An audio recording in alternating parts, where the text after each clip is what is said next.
Korupsi sebuah kata yang tidak asing lagi bagi kita, di mana selalu menjadi sorotan di Indonesia.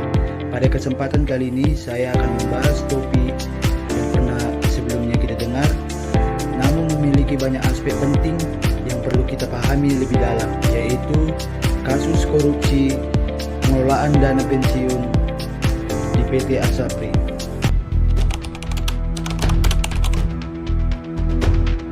PT Asuransi Sosial Angkatan Bersenjata Republik Indonesia atau disingkat sebagai PT Asabri merupakan salah satu perusahaan bertipe BUMN. Perusahaan ini berfokus pada asuransi sosial TNI, anggota kepolisian, dan ASN. Tujuan PT Asabri yaitu untuk memberikan perlindungan sosial ekonomi bagi prajurit TNI, anggota kepolisian, dan ASN. Perlindungan ini mencakup anggota keluarga. Sejak tahun 2012 hingga 2019, dugaan praktisi korupsi terjadi. Hingga pada awal 2019, performa saham mulai menurun. Oleh sebab itu, pada tahun 2020, munculnya isu yang lebih luas tentang transparansi dan pengelolaan. Hingga awal tahun 2020, PT Asabri terjerat isu korupsi dan pencucian uang yang terdapat dalam bisnisnya. Analisis putusan Adam Damiri. Adam Damiri merupakan mantan Direktur Utama PT Asabri. Beliau diduga telah menyalahgunakan wewenangnya dalam investasi dengan mengarahkan dana investasi ke saham-saham yang berisiko tinggi dan reksadana yang tidak sehat. Bersama pihak eksternal, Adam juga diduga terlibat di dalam memanipulasi harga saham yang menyebabkan kerugian besar bagi keuangan negara mencapai puluhan triliun rupiah. Jaksa menilai bahwa tindakan tersebut telah melanggar prinsip tata kelola yang baik dan Adam didakwa melakukan tindak pidana korupsi serta pencucian uang, dan pengadilan akhirnya menjatuhkan hukuman penjara seumur hidup, denda sebesar 750 juta rupiah, serta uang pengganti sebesar 17,97 miliar rupiah. Jika uang pengganti ini tidak dibayarkan, maka akan dikenakan tambahan hukuman 5 tahun penjara. Analisis putusan Bakhtiar Effendi. Bakhtiar Effendi merupakan mantan Direktur Keuangan PT Asabri yang terbukti kuat dalam pengaturan saham yang dibeli oleh Asabri. Bakhtiar diduga telah menyetujui dan mendukung keputusan dalam investasi saham yang berkualitas sangat rendah. Dampaknya terjadi kerugian dikarenakan nilai investasi yang diharapkan tidak tercapai dengan baik dan malah merosot jauh dari harga pembelian awal.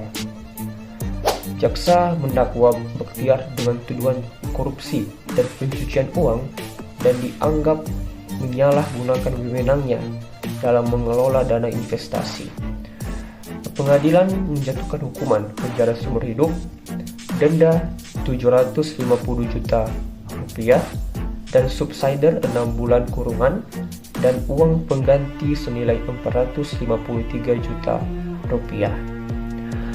Apabila uang pengganti ini tidak dibayarkan, maka tambahan hukuman 3 tahun penjara akan menanti.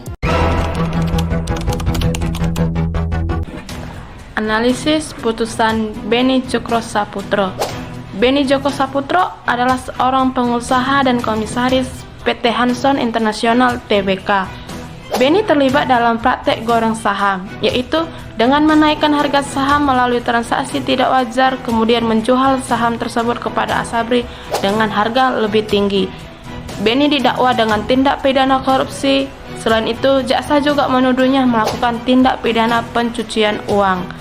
Hakim menetapkan terdakwa dengan hukuman penjara seumur hidup dan denda 1 miliar dengan subsidiar 6 bulan kurungan dan uang pengganti kurang lebih 6 triliun dengan ketentuan Jika tidak dibayar, harta disita untuk dilelang, dan jika tidak mencukupi, maka hukuman bertambah 10 tahun penjara. Analisis putusan Heru Hidayat. Heru Hidayat adalah seorang presiden komisaris PT Trada Alam Minera Tbk. Heru terlibat dalam skandal investasi Asabri yang juga terkait dengan kasus korupsi Jiwasraya, yaitu dengan menaikkan harga saham secara tidak wajar sebelum menjualnya kepada Asabri. Jaksa mendakwa Heru dengan tuduhan korupsi dan pencucian uang. Ia dianggap berperan aktif dalam skema manipulasi saham. Dan itu hakim menetapkan dengan hukuman penjara seumur hidup dan denda 1 miliar dengan subsidi 6 bulan kurungan. Selain itu tidak ada tambahan pidana, mengingat hukuman serupa juga telah dijatuhkan dalam kasus Jiwasraya. Analisis putusan Jimmy Sutopo. Jimmy Sutopo adalah Direktur Jakarta Emiten Investor Relations yang berperan sebagai penghubung dalam transaksi pembelian saham untuk Asabri. Ia diduga turut serta dalam mengatur skenario goreng saham yang merugikan perusahaan. Jimmy berperan penting dalam menentukan saham mana yang akan diinvestasikan oleh Asabri dan membantu mengatur transaksi agar harga saham terlihat lebih tinggi dari nilai pasar sebenarnya. Jimmy Sutopo didakwa dengan korupsi dan pencucian uang karena dianggap berperan dalam fasilitasi investasi saham yang merugikan negara. Jaksa menuduhnya terlibat dalam skema manipulasi harga saham yang dirancang untuk memperkaya diri sendiri dan pihak lain. Tindakannya menyebabkan investasi yang dilakukan Asabri tidak menghasilkan keuntungan yang diharapkan, bahkan menimbulkan kerugian besar.